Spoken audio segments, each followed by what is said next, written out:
Sandton and beyond. Get ready for the Sandton Times Hour with your host, Alexander. Welcome. It's the Sandton Times Hour on Mix 93.8 FM, and as always, available as a podcast on Apple, Google, and Spotify. I'm Alexander Leibner. This is edition 68, week 21, and it's still May 2022. If you want to get in touch, email editor at sandtontimes.co.za. You can also connect with us on social media at Sandton Times, or visit the website www.sandtontimes.co.za. Feel free to send your comments, questions. Participation is key. So you're part of this show, so yeah, be part of it. Get in touch.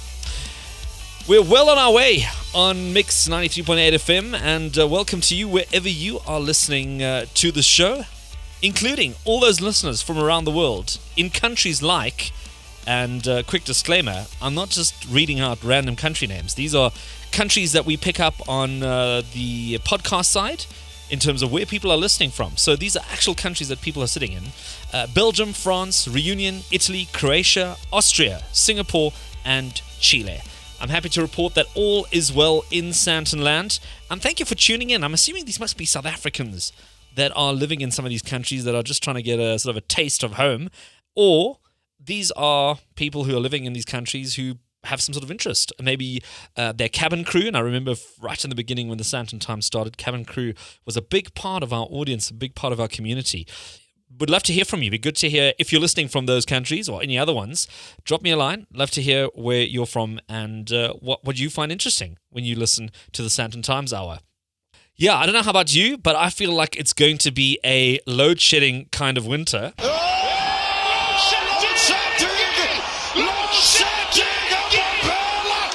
And yeah, it's been another busy week. Even though temperatures have dropped, Samsung launched some of their new technology to the media.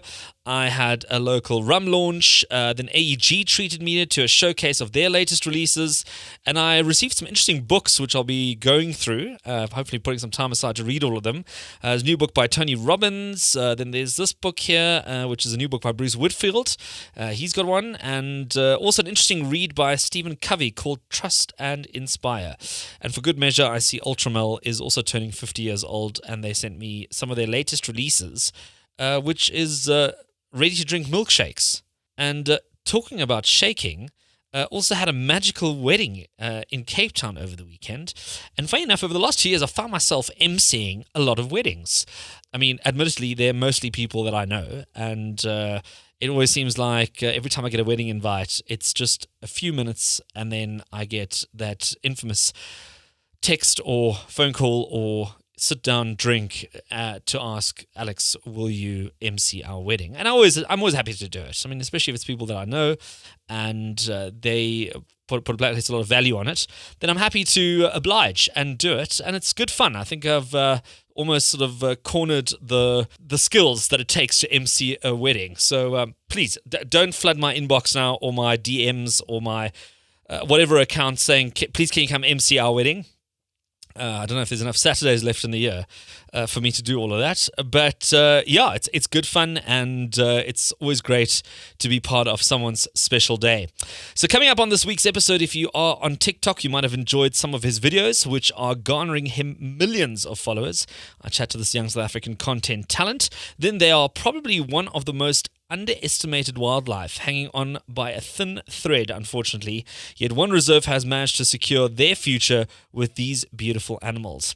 And if you enjoy a good road trip, I'm going to be sharing my travel notes with you on a recent trip I did. Then one of South Africa's most prestigious car awards are almost ready to reveal who they think deserves the title of Car of the Year.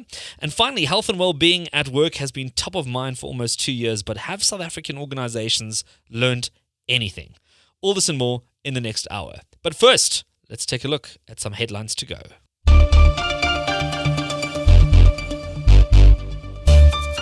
All right, kicking off with this first headline, which has been around for a little bit and seems to have a lot of people concerned. It's the South African flag, and it's the story of the government wanting to spend 22 million rand on a 100-meter tall flag. And various news sources are reporting on this project, which is being executed by the Department of Sports, Arts and Culture. The essence of this project is to erect a monumental flag to express their identity and pride to become a national landmark and a tourist attraction. 100-meter tall flag for 22 million rand. Now, if some of you have been to Dubai, you would have seen something similar. I remember seeing the Dubai flag or the Emirati or UAE flag flying in Dubai. Also, massive flagpole, huge flag, probably cost a fortune. But let's just look at it in context. Dubai, super organized, works, no potholes, no crime. Really, it's almost like they needed something else that they needed to add to the bouquet of fabulousness that they've already sort of created.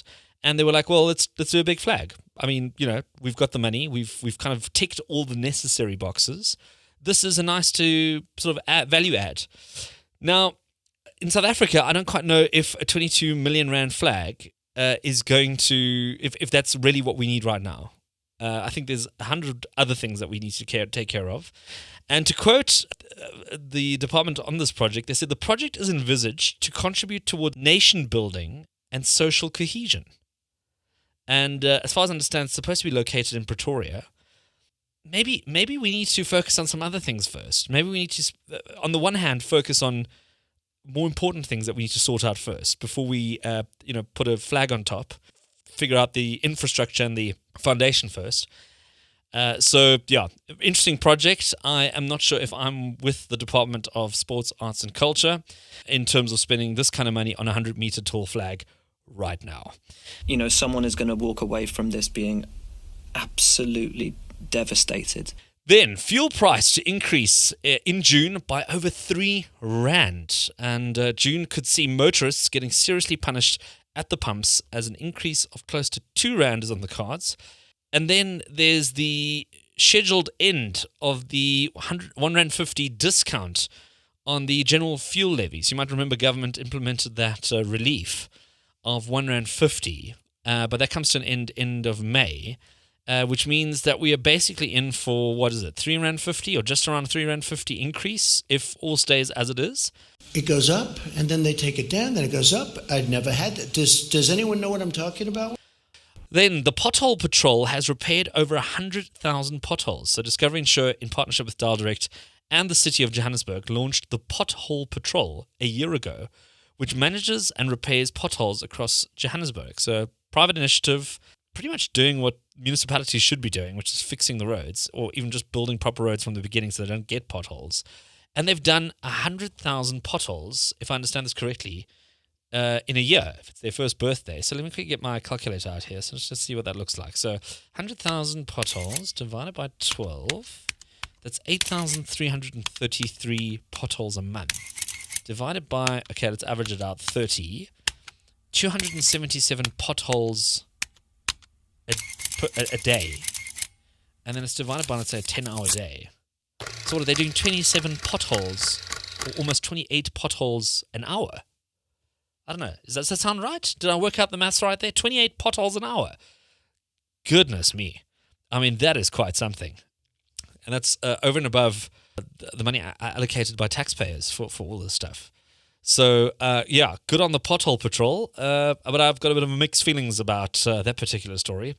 And then finally, a reckless truck driver has been arrested. Wheels 24 reported a truck driver who was recklessly driving near Charleston, Mpumalanga, and the video footage recorded by other motorists appeared on social media, and the truck driver has been arrested.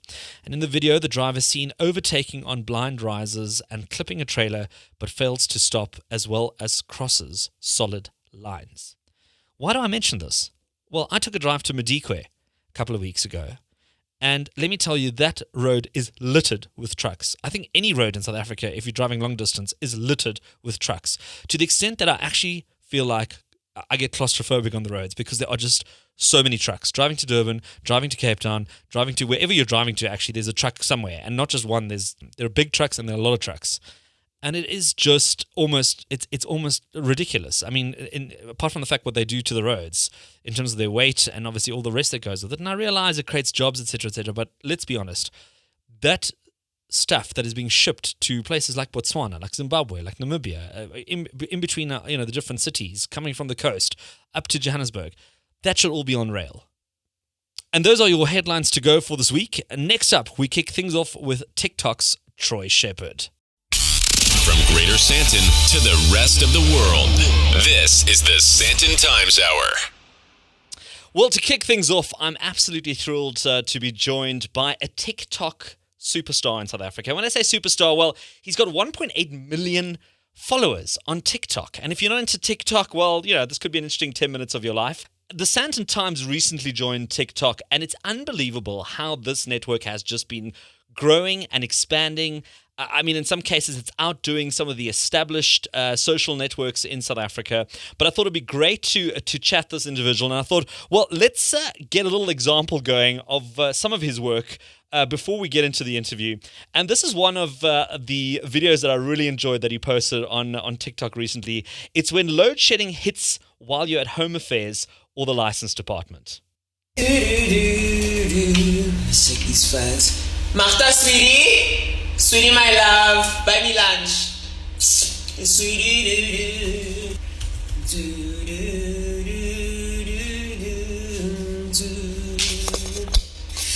Joe, Escom. Yo. Generators. I know you're joking. Here they eat them, man. You don't have generators here. Our manager has a new Benz. Go invest in a new generator, Jim. Do you think it's coming back? Maybe Escom will switch it back on. Hi, let's wait. 10, 9, 8, 7, 6, 5, 1. So remember, we're going home. The system's offline. The system, what must I do? The system's offline. I'm going home. Yo. Troy, I absolutely enjoyed that video, and it's great to have you on. Troy Shepherd, TikToker, 1.8 million followers. Good to have you on the Sandton Times Hour. Thank you so much for having me. Really glad you guys chose me for this interview, man. Well, Troy, tell us a little bit more about your story, and then how did you get going on TikTok? So, I'm from Van der Bijl Park, also known as like the Vaal. High school, I started out at Word of Life, which is in Vereeniging, and then went to Sasol High. That's where finished. And then I rewrote my exams at a school called JP, but I finished at Sasol, but I went to another school. This is not JP that you know from Joburg. This is another JP, right? Like an off-brand JP from like Pep or something, right? I hope my school doesn't see that. Yeah, so then during that time, I was really like bored. I did this thing called the Woolworths Challenge on Instagram. And then this agency was like, hey, you should make videos on this app called TikTok. And I was like, what's that? And they're like, no, just download it and just try it out. So this agency was working with TikTok and expanding TikTok in South Africa when it was beginning, right? So then I started posting videos about school, all my stories from school, because, I had crazy friends, I had a crazy class. It was really fun. So I just decided to go, okay, let's just do types of students. And I did that, and that went seriously viral. And people were like, oh my gosh, I have the exact same students in my class. These are my classmates. Please make more videos. And I just continued making different situations.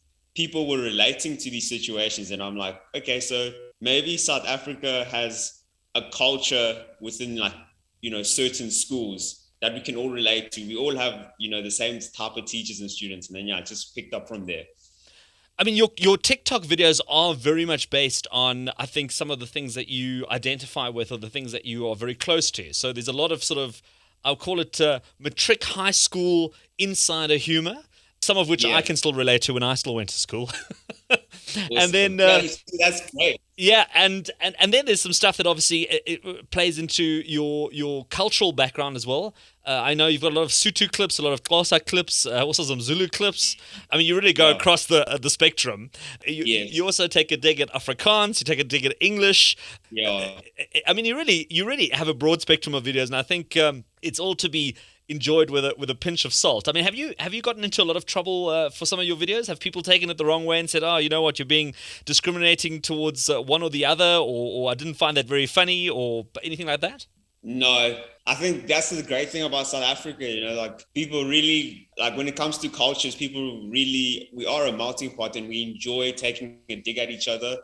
And I've never gotten anything when it comes to race. No, people really enjoy those videos the most. You're very talented at what you do, and I think you also have such a very humorous way of dealing with a lot of very day-to-day subjects. Is a lot of your stuff based on stuff that you've experienced yourself? Definitely. I think what's great is a lot of stuff is not just what I've experienced. It's also like what other people, my close friends have experienced. So like going to my white friend's house, seeing them get into trouble and relating it to what I've experienced. That's how I'm able to come up with these videos. Like, okay, so this is how Susu mom reacts. This is how an Afrikaans mom reacts. So yeah, it's a lot of from what I've experienced and also what the people around me have experienced. So how long have you been at it with TikTok? I mean, how long have you been on this platform? It's 3 years. I started in 2019. I'm 22. So do you find that this has been become like a full-time career? I mean, are you sort of also generating a bit of an income out of this, or is this just really just a hobby that keeps you entertained on a Saturday evening? I in the beginning, I did think like it could be a full-time career, but when I look at longevity-wise, at the moment, no, I wouldn't say it's a full-time career. It is generating lots of income, which I'm truly appreciative of. But I'd say right now, I'd say it's a second job. I wouldn't just call it a hobby because I really do put time and effort into it. So yeah. Are you studying towards anything at the moment? Yes, I'm doing a Bachelor of Science in Computer Science. Well, I mean, you're definitely in the right space then. If you're doing computer science and you're absolutely killing it at TikTok, then I think you're definitely in the right degree. Troy, where to from here? I mean, do you see yourself kind of doing the same sort of content over and over again, or do you hope that you might expand onto sort of YouTube or other platforms, or where does it all go? Yeah, that's something that I'm really thinking about. I do have a YouTube channel that I've grown to 17,000 subscribers. You can check that out. I used to do food reviews on that YouTube channel. And in terms of do I continue making the same content, I mean, don't try to reinvent the wheel. Don't fix something if it's not broken. But at the same time, you do want to grow and expand. Right now, I'll be honest and say, I don't know what's next. I'm going to continue riding this wave out. But what I've noticed with content creation is when you keep creating, the ideas will kind of inspire new ideas. So just sitting still and not posting is not going to help. It's just continue posting and you will find a way to remix your current ideas or to come up with something new. Well, Troy Shepherd, he's absolutely smashing it on TikTok, 1.8 million followers and growing with an array of humorous stuff. So if you're on TikTok or even on YouTube, go check him out, Troy Shepherd, all the way from Midrand, joining us on the Sandton Times Hour. Thank you so much for making the time to chat to us. Follow the Sandton Times on social media. At Sandton Times.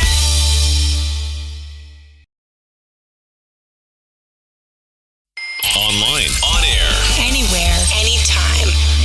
this is the Sandton Times Hour. Well, I got this great email the other day to hear that Mabula, which a lot of people might know, and if you don't, well, Mabula Private Game Reserve is when you take a drive towards Bella Bella. If you head in that direction, that's sort of the general area. I'm going to be very broad speaking. Mabula Private Game Reserve. They've received a pack of wild dogs. And I know wild dogs, the African wild dog always gets such it always gets sort of a second row notice. I mean, a lot of people come to South Africa and they want to see the big five. They want to see the elephants, they want to see the rhinos, they want to see cheetah, leopard, lion, they want to see all the hippos, they want to see all the action, the big animals, the fast animals. And for some strange reason, African wild dogs just don't get the same kind of attention. They don't get the same kind of status as so many of the other wildlife that we had. And I thought, such a pity, because it's probably one of the most remarkable wild animals that you will see. There's only a handful of them left. I think the last count was fewer than 650 African wild dogs remaining in South Africa. Also, if you do get a chance to see wild dogs, you'll probably note that they hunt something in the region of, and I know there's probably going to be experts listening to this going, you've got it all wrong, but we're talking broad speaking here. I mean, we're not going to go into the zoology of it. But they hunt, I think, around 4 or 5 times a day, and they can cover tremendous amounts of space and in the shortest amount of time. I mean, it's unbelievable. They can go for kilometers and kilometers and kilometers. So they need a lot of space. They need a lot of antelope and, so let's call it prey, because they do hunt so much. They hunt in packs. They are remarkable. I've personally seen 2 wild dog hunts, and I might touch on that shortly, but it is just the most remarkable thing you'll ever see. So with such a long introduction, let me welcome my guest for this particular chat. It's Cindy Sheedy Walker. She is the CEO of Extraordinary, who looks after Mabula. And Cindy, what a great coup for you to get these fantastic wild dogs at Mabula. Very, very exciting news for us up at the Mabula Private Game Reserve. Obviously, I'm on the tourism side, so it's benefit all the way for us to have such an iconic species introduced into the game reserve. We're super excited about it, and it's been quite a big project, quite an exciting project between the conservation team of the Mabula Private Game Reserve, but in collaboration with EWT Environmental Wildlife Fund and also with the Waterberg Wild Dog Initiative as well. So it's been a quite an exciting journey for us to be part of. I mean, you say you're on the tourism side, Cindy. I mean, have you also found in your dealings that wild dogs just don't get the credit that they possibly deserve when it comes to tourists coming from overseas? They all only want to see sort of the stuff they've seen in Disney movies and not necessarily a pack of wild dogs.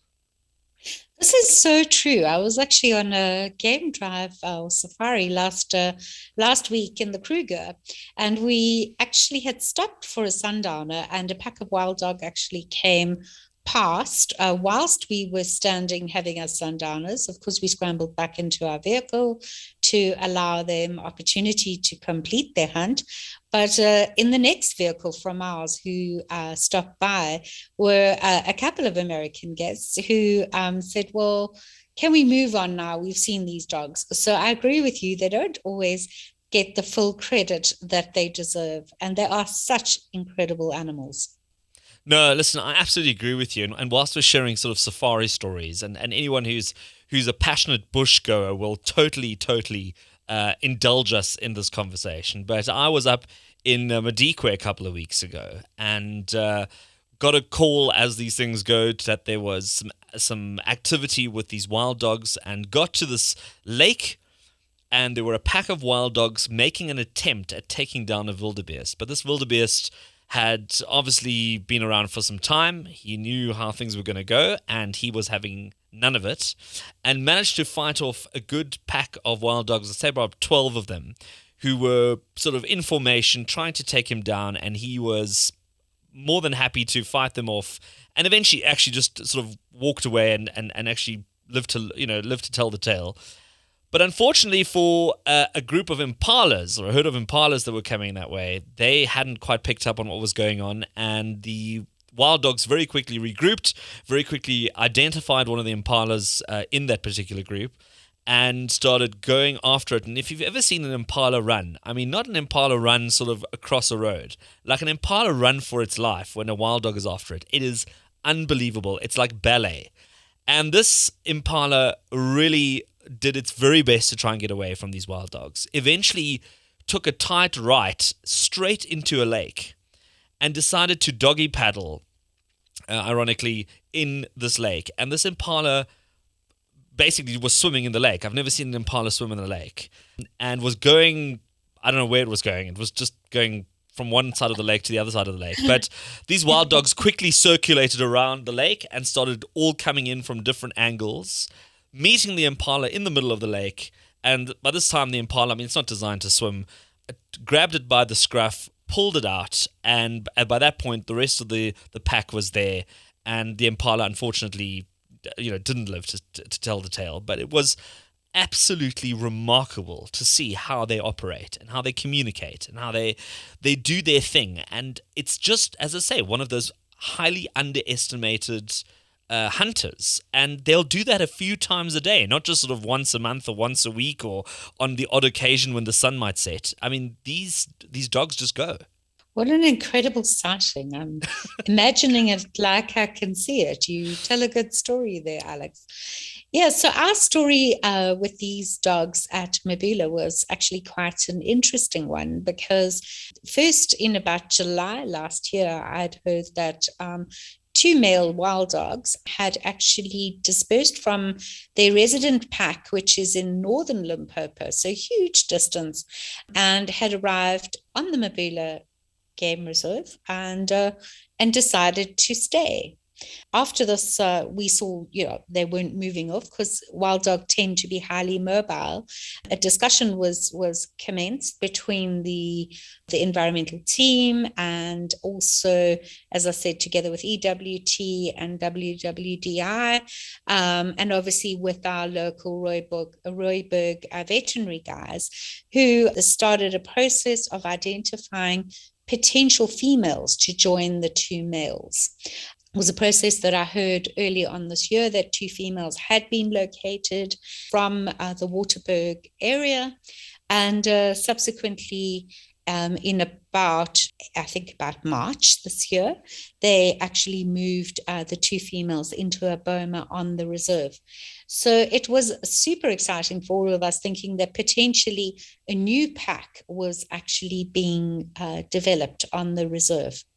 This led to a whole process that these guys obviously know how to introduce existing animals in a reserve to new animals, and through a process of establishing contact through a boma initially, and to a point where the four dogs were actually boma together and allowed to get to know each other. They eventually were released last week from, I think it was on Tuesday last week, into the Greater Mabula Game Reserve, which is a wonderful area for wild dog, and have already started to very successfully start hunting and traveling together. And yeah, the next thing on the horizon will obviously be to look forward to one or both of the females actually carrying a litter, probably one, and denning, which would then establish the wild dog quite firmly in the game reserve for the future. Unbelievable. No, I think that is really such exciting news. And like you said, once the pups come along, which is probably going to be more in the spring, summer months, I mean, that would really then just hopefully contribute towards the continuation of this particular species. I also see in the notes your team had sent through that this is likely the closest reserve to Gauteng where you'll be able to see free-ranging African wild dogs. So, I mean, that is really exciting. So if you're in Johannesburg, Pretoria, and you're yearning for the bush, and you are somebody who is as excited about African wild dogs as I am, then this is definitely something not to miss out on. And Cindy, I thank you for making the time to jump on for this interview and to share this great news with us. You're very welcome. Well, Cindy Walker, CEO at Extraordinary, thank you so much. It's the bottom of the hour of the Sandton Times Hour, and right here on Mix 93.8 FM, which is also available on Apple, Google, and Spotify podcast. Stay right where you are, because there's still a whole lot more to come right after this. Back for more? The Sandton Times Hour continues. The Sandton Times Hour on Mix 93.8 FM and Giant by Calvin Harris with Rag and Bone Man. Take us into the second half of the Sandton Times Hour, and as always, if there's anything that caught your attention during the show but you didn't manage to grab the details, be sure to visit the show notes on www.sandtontimes.co.za for a detailed breakdown of the who, the where, the what, the when, the how, and the why. Also, be sure to check out the social media accounts at Sandton Times, and feel free to engage, man. Send a tweet, a message, a DM, a voice note, whatever works for you. And you can also use the hashtag Sandton Times Hour.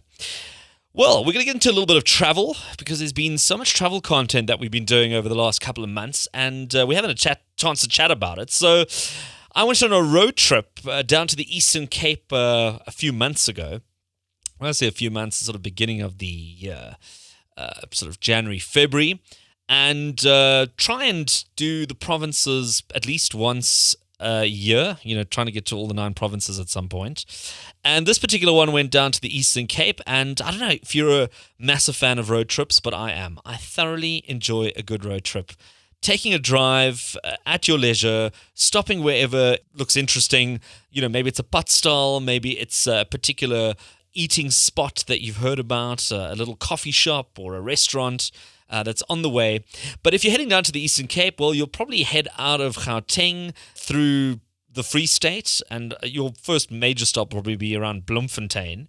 Not always too much to do in Bloemfontein, I must be honest. I haven't really found that one big attraction where I think, well, it's really great to stop in Bloemfontein. But anyway, headed through Bloemfontein, you end up going past the Gariep Dam. So if you're heading towards Gqeberha or Eastern Cape, or if you're even taking a drive down to the Cape Town, you will probably at some point pass the Gariep Dam, which is really such an impressive space and not much going on in that particular area. And there are quite a few hotels, there are quite a few guest houses, and they were all fully booked at that time. So I decided, well, instead of going through the Gariep Dam side of the Gariep Dam, and you know exactly what I'm talking about, it's that side where the dam wall is, you actually go around the other way, and that'll take you to a place called Batuli.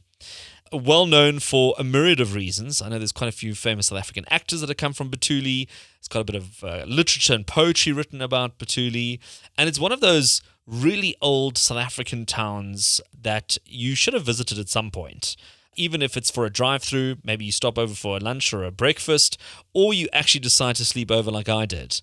And I decided to stay at the Batuli Guest Farmhouse, which is just outside of Batuli. And I mean, Batuli is not a big place. There's a couple of sort of well-known South Africans that have come out of Batuli, including an Afrikaans singer who still owns some hospitality spaces there. I think he owns one of the restaurants there, and he also owns a guest house there. Afrikaans rapper, and decided to stay at this guest farmhouse, which is just outside of Batuli. It dates back to the early days of Batuli. I mean, it's an old building. There's sort of wooden floors, high ceilings, antique furniture all over. And it's quite the experience. I mean, I think for a one-night sleepover, it's something to see. They've sort of converted this old house into these, I think it's about six or 8 bedrooms with a bathroom in your room, and you get to kind of experience sort of like almost like the yesteryears of what it must have been like living in that sort of time of 1800, early 1900 something South Africa. I mean, Batuli is known for a few things. It has probably one of the oldest graveyards in South Africa. So if you go to the graveyard, you'll see tombstones dating back 100, maybe even 200 years, with the Boer Wars, the Anglo-Boer Wars that took place in that region. And a lot of people find it quite fascinating to take a walk around a graveyard. It's not everyone's cup of tea, I agree. It's not for everyone. It's worth having a look if you're into that. And I mean, you really see some really, really old tombstones there. And then also, Batuli at one point had the largest concentration camp run by the British during the Boer War. And once again, not one of those uplifting stories that you really want to hear. And there's not too much left of the actual concentration camps. There is a memorial just outside of Batuli that you can visit. And then there's sort of certain spots that people who live in Batuli can kind of point out to you and say, you should check this out. Like the place that we stayed at was sort of on the grounds of what used to be the hospital for the concentration camp, I'm led to believe. And there's nothing to be seen. I mean, it's literally just sort of farmland. But, you kind of get hints of what history looks like as you kind of go through Batuli. And for a stopover on the way down to the Eastern Cape, it's really fascinating. But what's even probably more exciting, and something that we don't really talk about too much, is that the longest road and rail bridge in southern Africa is just outside of Batuli. So when you eventually then do drive through Batuli, or you leave the next morning after breakfast, you'll cross over the Henny Stain Bridge, which runs over the Orange River. And this bridge is just over a kilometer long. It's 1.152 meters or 1.1 kilometers long. And it is quite remarkable. It's amazing to see. I mean, it's also a bridge that's been around forever, but so impressive to see and just beautifully designed. And to think that we've got the longest road rail bridge in Southern Africa right there. It connects the Free State to the Eastern Cape, and just something to have a look at. I mean, if you're into architecture, if you're into history, if you're into civil engineering, it's definitely something to check out. Some great photo opportunities there, something for the gram, as we'd all say. And you can stop off and you can take a photo from the bridge, next to the bridge, and definitely something to have a look at. Then from the Henny Stain Bridge, it's a bit of a drive. We were en route to Shamwari Private Game Reserve, which is a whole nother conversation on its own. But passed through a place called Stainsburg in the Eastern Cape. Also, once again, Stainsburg, not the center of 21st century technology or anything. I mean, it's literally like a one-horse town. It's got one main road and a couple of houses, a petrol station. But at the petrol station is a place called Karoo Plaas. And like I said, the great thing about road trips is that you get to stop over in the most random places, the most amazing places you would probably not even find on the internet in some instances. But Karoo Plaas is such a fantastic little stop in Stainsburg. It's actually the second time I've stopped there. And it's a very unassuming little shop. They sell a range of different things, you know, jams and sweets and chips and cool drinks and whatever. But they have a wonderful little bakery, let me tell you. And if you're into milk tart, if you're into pies, if you like your Karoo lamb, well, let me tell you, you need to stop over at Karoo Plaas. It's a great little pot stall to grab a bite to eat, something sweet, something savory. It is divine, absolutely divine. If you're into food, definitely somewhere you want to stop. You'll probably also fill up your car there whilst you're there because there is a petrol station. But Karoo Plaas in Stainsburg, definitely worth a visit on the way down to the Eastern Cape. And there's so much more to talk about when it comes to the Eastern Cape, and I feel it's such an under-promoted province when it comes to holiday and travel.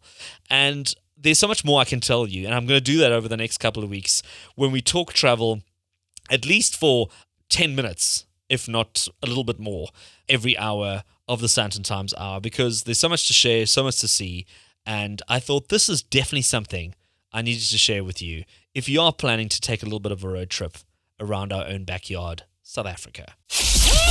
You're listening to the Sandton Times Hour.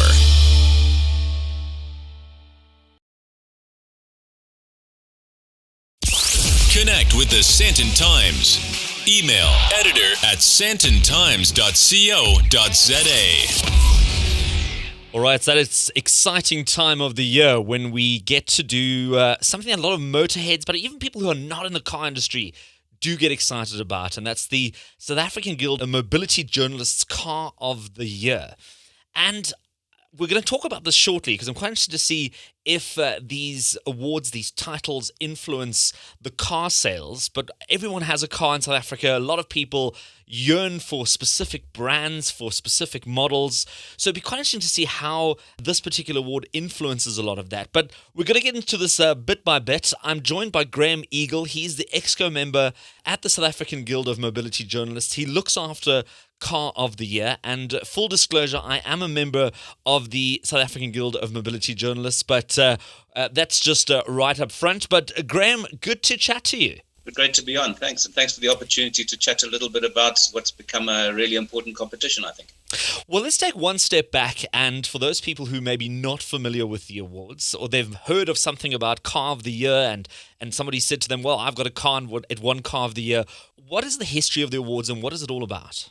Right. In South Africa, it goes back to 1986, which means this is our 37th year.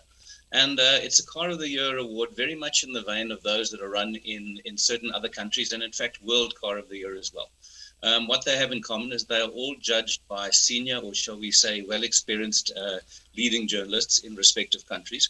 Ours is no different.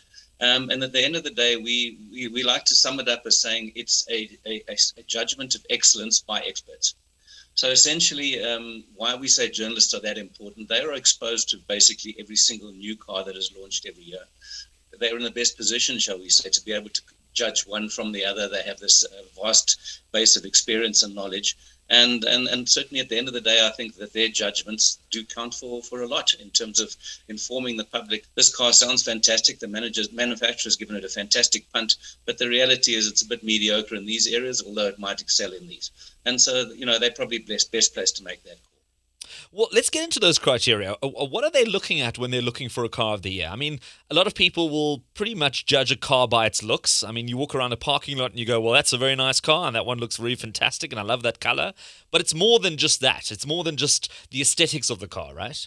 No, very much so. Look, the aesthetics are important, but probably a lesser criteria for us because essentially everybody sees things in their own way. But I think what is really important is to look at how that car compares to the others in terms of its engine, its performance. Is it responsive? If it's a performance car, that aspect becomes a little more important. Is it comfortable? Does it have the right degree of, shall we call it, onboard infotainment these days? A decent nav system? Is it able to connect up to your phone easily, effectively, etc.? Comfort levels, space levels, ride quality, all of those are covered. In total, we have 32 questions in about 6 different categories. When I say questions, they're not a simple yes and no.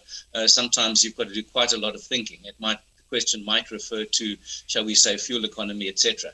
And then if you're marking an electric car, you will then look at range and probably charging time. If you're looking at a conventional petrol or diesel car, you'll evaluate the tank size, the fuel economy, etc., all into one score.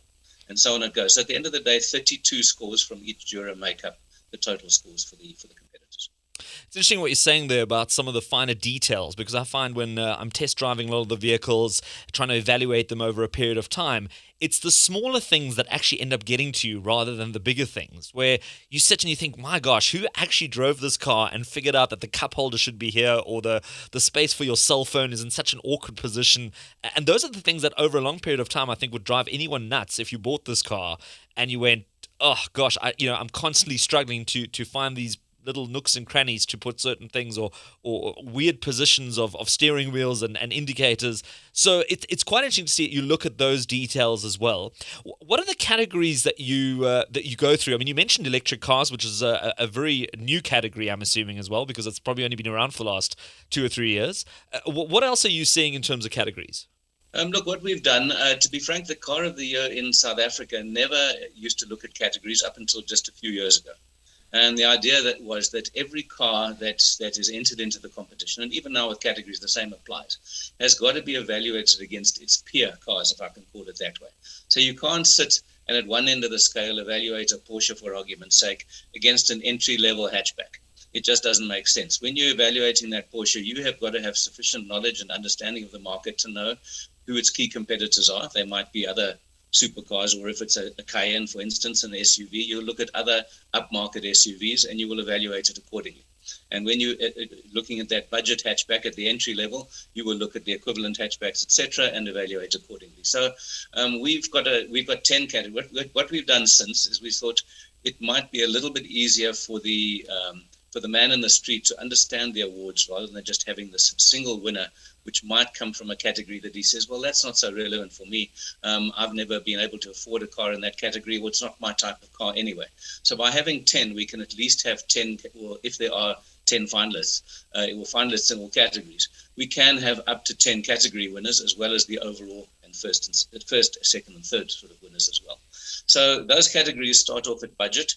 And we then move through things like names being compact family, mid-size. We have a category that's been around only for a few years now, which is your 4x4 double cabs.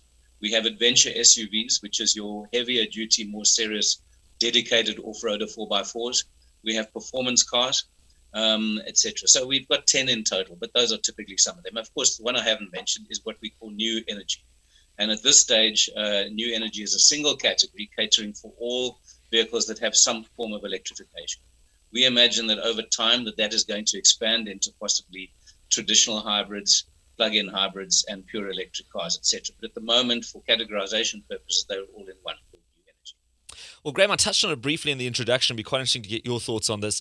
Does winning car of the year have a significant impact on that particular manufacturer's brand or on that particular vehicle post winning the award? I mean, do you find manufacturers saying, look, we're selling more of this vehicle, or there's a higher demand, or it has a halo effect on the rest of the brand in terms of the other vehicles that they sell?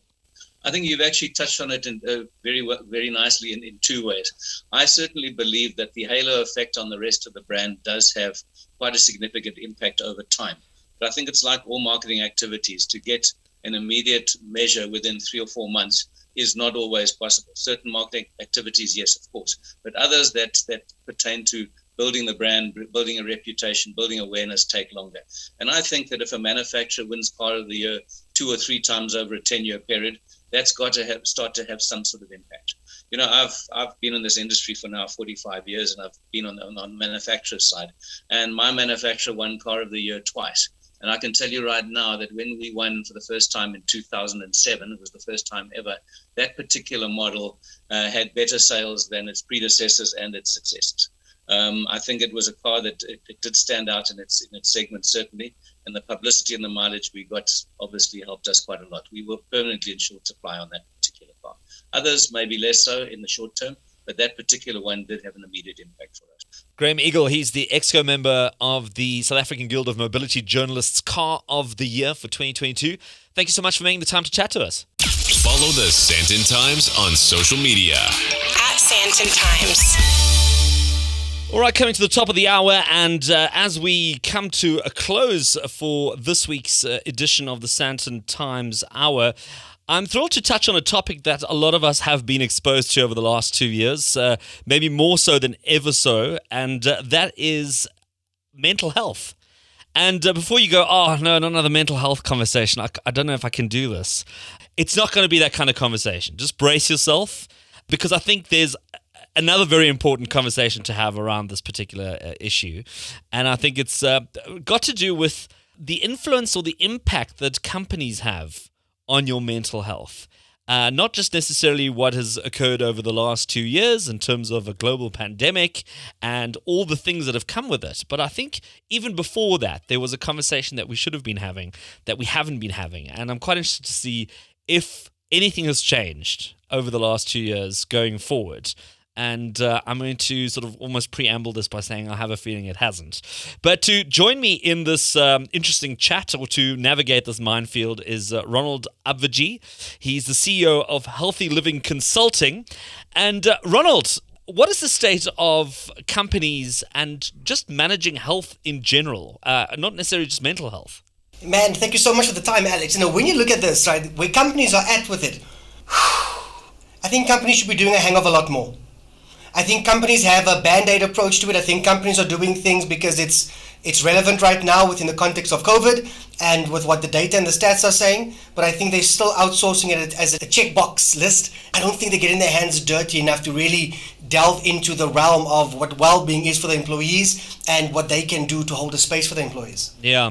I mean, let's take a step back to those days before COVID. Companies would sort of, either by choice or by some sort of other criteria, organize a sort of forced health or wellness day at the office, and somebody in HR or someone at reception would phone up an optometrist and maybe someone at one of the medical aides and say, can you come and do an eye test and a blood pressure test? And then maybe there'd be a dietitian who'd tell people not to eat too much sugar and eat less carbs. And, you give it a morning in the canteen, and that was our health and wellness day, and someone in HR got a tick box. And at the end of the year, the CEO would say, well, wasn't that fantastic? We did something for our staff's health and wellness. And then COVID came along, and it was almost government regulated that we had to now be quite serious about this, and obviously do the hand sanitizing, and there had to be records kept and tracking and the whole lot. But now that we're kind of easing up again, has any of this kind of changed the way that companies are looking at health and wellness? Or are we honestly going to fall back into that horrible rut where it just was a tick box and nothing else? Here's the thing, Alex. When we look at it before COVID, there's something known as EWP programs, employee wellness programs. That's what they were called. Before that, they were called EAP programs, employee assistance programs. And they have such an important place within the employee value proposition and the employee well-being proposition. So you have access to a call center. You can chat to a counselor, a qualified counselor, on any mental well-being, emotional well-being, financial, legal advice, and they'll give that to you. But here's the thing. It became a white elephant. And the reason I say that is because if you look at the stats of utilization, you're sitting, between 2 and 5% of the employees using it. But what about the other 95%? Are they doing okay and are they well? The answer is everybody is struggling within different contexts. So even back then, companies did it and they had this amazing wellness days. How do you make a smoothie, ride a bike here and organize your smoothie vibes and, a couple of kickboxing classes and self-defense. Great. But then what? What did you do to hold a space for the employees to say, you know what? We try to light a fire. And here's the fire lighter in the wellness day. But to continue that fire burning, to light the path for you on your health journey, we're doing X, Y, Z, A, B, C to keep this cadence going. What did you do besides to tick off a checklist, right? Number one. Number two is COVID comes around. And as COVID comes around, companies were in a frantic state because now suddenly employees are everywhere. You have to capacitate them. So there's the people component and then there's the health component. And the people component came first. And as we saw with COVID, what the stats and the research is showing us, that those mental health vulnerabilities started bubbling to the surface during COVID. And when it bubbled to the surface, those that had mental health issues and concerns, that are valid, they are diagnosed, they're real. When you're distressed, when you're dealing with depression, anxiety, those were compounded a hang of a lot more. Great. Chat to a counselor, here's a call center, let's connect, changing meetings, virtual meetings, fantastic. Coming to where we are right now, after COVID, what are you doing now? You're more worried about reintegration of people back in, getting them to connect? Are you dealing with the root cause of the anxiety of coming back to the office? Are you dealing with the root causes of anxiety of me being in the face of someone else who, for 2 years, I've been told, keep your distance because of the social distancing, right? Or physical distancing. Companies, what are you doing? And that is the question that I throw out there because I'd love to know. And what our research has shown us is that the old approach of health and well-being is BS. And yes, companies, I support you to the extent that my health and well-being is my responsibility as an employee. But can't you create an environment that facilitates me engaging with that and that I feel cared for, still driving high performance? What are companies doing? Alex, I would love to know right now that is totally contextually relevant to where their employees are at, to hold a space for them that allows them to practice those health and well-being behaviors and to absorb it into their lives. Well, I think it's a topic that probably needs a hell of a lot more time and space to really fully unpack. And we could probably do a 4-day seminar on this. But I thought it was an important conversation to at least kickstart that thought process as people start coming back to the office over the next couple of weeks. And as things sort of, I guess, go back to some sort of normality, and I use that quite loosely because we never quite know what we're in for in the next couple of months. But Ronald Abvaji, CEO of Healthy Living Consulting, I really appreciate you taking the time to be on the Sandton Times Hour. And that wraps it up for this particular episode of the Sandton Times Hour on Mix 93.8 FM, and is always available as a podcast on Apple, Google, and Spotify. If you want to email editor@sandtontimes.co.za, you can do so. You can also follow us on Sandton Times on social media, and also visit the website www.sandtontimes.co.za. Feel free to send through your questions or comments or anything else you'd like us to cover on this hour in future. Thank you to all my guests this week who've made the time to be on, and thank you to the Sandton Times team as well as everyone on Mix 93.8 FM. As always, I thank you for listening, for making the time. I hope you're well, I hope you stay safe, and let's connect again next week.